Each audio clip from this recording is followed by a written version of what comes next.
স্বাধীনতা দিৱসৰ উলগ আৰু সম্ভাষণ যাচিলোঁ।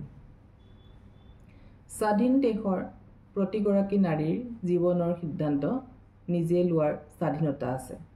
প্ৰতিগৰাকী ছোৱালীয়ে নিজে বিচৰা ধৰণে জীৱনটো গঢ় দিয়াৰ অধিকাৰ আছে। কিন্তু আমাৰ জীৱনকাল অতি সীমিত আৰু এই সীমিত সময়ৰ ভিতৰত প্ৰজনন ক্ষমতা থকা বয়সো অতি সীমিত। নাৰীৰ প্ৰজনন ক্ষমতা বহু কাৰকৰ ওপৰত নিৰ্ভৰ কৰে।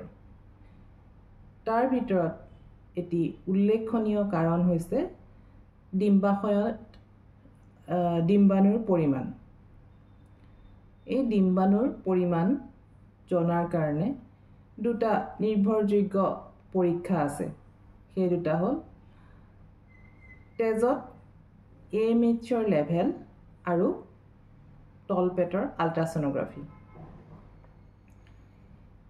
এই দুটা টেষ্টৰ জৰিয়তে প্ৰতিগৰাকী ছোৱালী বা প্ৰাপ্তবয়স্ক মহিলাই তেওঁলোকৰ প্ৰজনন ক্ষমতাৰ উমান পাব পাৰে।